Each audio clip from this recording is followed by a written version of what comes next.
ಅಂದರೆ ಅವರು ಮುನ್ನಡೆಸ್ಕೊಂಡು ಹೋಗ್ತಾರೆ ಅನ್ನೋ ಒಂದು ವಿಚಾರ, ಆ ವಿಚಾರ ಏನು ಅನ್ನೋದು ಸ್ಪಷ್ಟೀಕರಣ ಮಾಡಿದರೆ ಚೆನ್ನಾಗಿತ್ತು. ಏನು ಹೇಳಿದ್ರು, ತಂದೆಯವರು ಯಾವಾಗಲೂ ಕೂಡ ಸಾಮಾಜಿಕ ನ್ಯಾಯದಲ್ಲಿ ನಂಬಿಕೆ ಇಟ್ಕೊಂಡಿರೋವಂಥವ್ರು, ಕಾಂಗ್ರೆಸ್ ಜಾತ್ಯತೀತ ಸಿದ್ಧಾಂತ ನಂಬಿಕೆ ಇಟ್ಕೊಂಡಿರೋರು. ಅದೇ ಸಿದ್ಧಾಂತಗಳಲ್ಲಿ ಸತೀಶ್ ಜಾರಕಿಹೊಳಿ ಅವರು ಕೂಡ ನಂಬಿಕೆ ಇಟ್ಕೊಂಡು ಅದೇ ಪ್ರಕಾರ ನಡ್ಕೊಂಡು ಹೋಗ್ತಿರೋರು. 2028 ಆದಮೇಲೆ ಚುನಾವಣೆಗೆ ತಂದೆಯವ್ರು ನಿಂತ್ಕೊಳ್ಳಲ್ಲ ಅಂತ ಹೇಳಿದ್ದಾರೆ. ಸೊ ಅದಾದಮೇಲೆ ಆ ಕಾಂಗ್ರೆಸ್ ಸಿದ್ಧಾಂತನ ಇಟ್ಕೊಂಡು, ಜಾತ್ಯತೀತ ಸಿದ್ಧಾಂತ ಇಟ್ಕೊಂಡು ಎಷ್ಟೊಂದು ಜನ ರಾಜಕಾರಣಿಗಳು ಇದ್ದಾರೆ ನಮ್ಮ ಪಕ್ಷದಲ್ಲಿ, ಬಹಳಷ್ಟು ಯುವ ರಾಜಕಾರಣಿಗಳಿದ್ದಾರೆ. ಸೊ ಅವ್ರನ್ನೆಲ್ಲ ಅವ್ರು ಲೀಡ್ ಮಾಡಲಿ, ಅವ್ರಿಗೆಲ್ಲರೂ ಮಾರ್ಗದರ್ಶನ ಕೊಡಲಿ ಅಂತ ಅಷ್ಟೇ ನಾನು. ಅಂದರೆ ಈಗ ಸತೀಶ್ ಜಾರಕಿಹೊಳಿ ಅವರ ಹೆಸರನ್ನು ನಾನು ಯಾಕೆ ಹೇಳಿದೆ ಅಂತಂತಂದರೆ ಅವರು ಕೂಡ ಅದೇ ಸಿದ್ಧಾಂತಗಳು ನಂಬಿಕೆ ಇಟ್ಕೊಂಡಿರೋರು. ಸೊ ಆ ರೀತಿ ಆ ಥರ ಜಾತ್ಯತೀತ ಸಿದ್ಧಾಂತ, ಸಾಮಾಜಿಕ ನ್ಯಾಯ ಸಿದ್ಧಾಂತ ಇದ್ರೊಂದು ನಂಬಿಕೆ ಇಟ್ಕೊಂಡು ಬೇಕಾದಷ್ಟು ಜನ ಲೀಡರ್ಗಳಿದ್ದಾರೆ. ತಂದೆಯವರು ಈಗ ಅವ್ರನ್ನೆಲ್ಲ ಲೀಡ್ ಮಾಡ್ತಾ ಇದ್ದಾರೆ. 2028 ಆದಮೇಲೂ ಮತ್ತೆ ಅದೇ ರೀತಿ ಲೀಡ್ ಮಾಡ್ತಾರೆ ಇಲ್ವೋ ಗೊತ್ತಿಲ್ಲ. ಸೊ ಹಾಗಾಗಿ 2028 ಮೇಲೂ ಕೂಡ ನಮಗೆ ಆ ರೀತಿ ಲೀಡ್ ಮಾಡೋರು ಬೇಕು, ಆ ಸೈದ್ಧಾಂತಿಕವಾಗಿ ರಾಜಕಾರಣ ಮಾಡುವಂಥವ್ರು ಬೇಕು.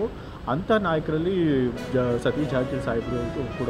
ಸೊ ಹಾಗಾಗಿ ಆ ಥರ ಯಾರ್ಯಾರು ಆ ಸಿದ್ಧಾಂತದ ನಂಬಿಕೆ ಇಟ್ಕೊಂಡಿದ್ದಾರೆ ಎಲ್ಲ ರಾಜಕಾರಣಿಗಳು ನಾವು ಮಾರ್ಗದರ್ಶನ ಮಾಡಿ ಕೊನೆಯ ದಿನಗಳಲ್ಲಿದ್ದಾರೆ. ಈಗ ಸಿದ್ದರಾಮಯ್ಯ ಕೊನೆಯ ದಿನಗಳಿಂದ 2028 ಗಮನದಲ್ಲಿ ಇಟ್ಕೊಂಡು ನಾನು ಹೇಳಿದ್ದು ಕೊನೆ ದಿನ ಅಂತಂತಂದ್ರೆ ನಾಳೆ ಕೊನೆ ದಿನ.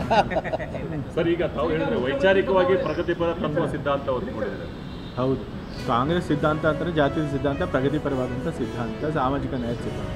ಸೊ ಆ ಸಿದ್ಧಾಂತದ ನಂಬಿಕೆ ಇಟ್ಕೊಂಡಿರೋರಿಗೆ ಇವ್ರು ಲೀಡ್ ಮಾಡಲಿ ಅಂತ ನಾನು. ಉತ್ತರಾಧಿಕಾರಿ, ಮುಂದಿನ ರಾಜಕೀಯ ಉತ್ತರಾಧಿಕಾರಿ, ರಾಜಕೀಯ ಉತ್ತರಾಧಿಕಾರಿ ಬಗ್ಗೆ ಮಾತನಾಡಿಲ್ಲ. ನಾನು ಹೇಳಿದ್ದು ಸೈದ್ಧಾಂತಿಕವಾಗಿ ರಾಜಕಾರಣ ಮಾಡೋರಿಗೆ ಅವರು ಲೀಡ್ ಮಾಡಲಿ, ಯಾಕಂದ್ರೆ ಕೂಡ ಅವರು ಕೂಡ ಒಬ್ಬ ಸೈದ್ಧಾಂತಿಕ ರಾಜಕಾರಣಿ. ಸೊ ಅಂಥವ್ರನ್ನ ಅವ್ರು ಲೀಡ್ ಮಾಡಲಿ.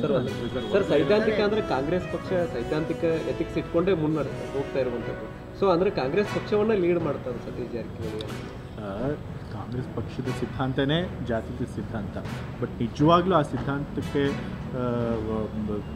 ಹೋಲ್ಡ್ ಆನ್ ಆಗಿ ಅದನ್ನು ನಡ್ಸ್ಕೊಂಡು ಹೋಗುವಂಥವ್ರು ಎಲ್ಲ ನಾಯಕರುಗಳು ಇಲ್ಲ. ಯಾಕೆಂತಂತಂದರೆ ನಾವೆಲ್ಲ ಇನ್ನೂ ಯುವ ರಾಜಕಾರಣಿಗಳಿದ್ದೀವಿ. ಅವರಷ್ಟು ದೊಡ್ಡ ಹಿರಿಯ ನಾಯಕರಲ್ಲಿ ಆ ಥರದ್ದು ಭಾಳ ಕಮ್ಮಿ ಇರ್ತಾರೆ.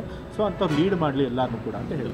ಈಗ ಯತೀಂದ್ರ ಅವರು ನವೆಂಬರ್ ಕ್ರಾಂತಿಯ ಮುನ್ಸೂಚನೆ ನೀಡಿದ್ರು ಅನ್ನೋ ಚರ್ಚೆಗಳಾಗ್ತಿದೆ. ಅದೇ ಕಾರ್ಯಕ್ರಮದಲ್ಲಿ ನಾನು ಕೆಳಗೆ ವೇದಿಕೆಯಿಂದ ಬಂದಾಗ ಇದೇ ನವೆಂಬರ್ ಕ್ರಾಂತಿ ಬಗ್ಗೆ ಯಾರೋ ಪತ್ರಕರ್ತರು ಹೇಳಿದ್ರು. ಅವಾಗ ಅವ್ರಿಗೆ ಏನತ್ರ ಕೊಟ್ಟಿದ್ದೀನಿ, ನವೆಂಬರ್ ಕ್ರಾಂತಿ ಅನ್ನೋದೆಲ್ಲ ಬರೀ ಊಹಾಪೋಹ ಆ ರೀತಿ ಬರೀ ಮಾತನಾಡ್ಕೊಂಡೇ ಬರ್ತಿದ್ದಾರೆ.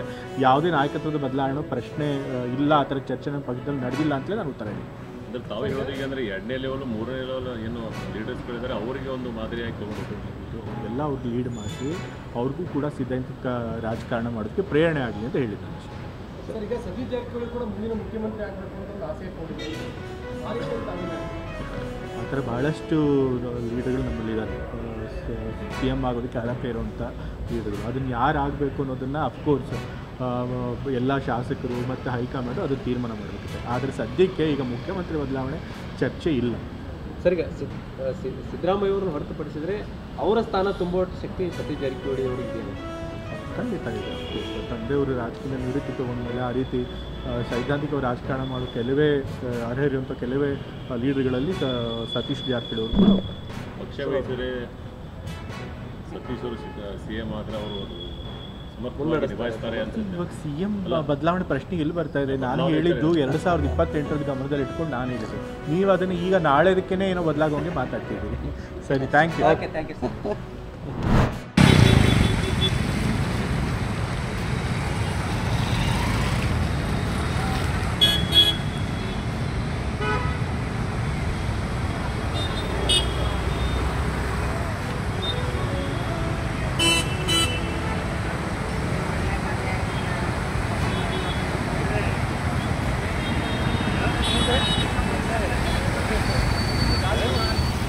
चलो रे साइड से क्या होता है।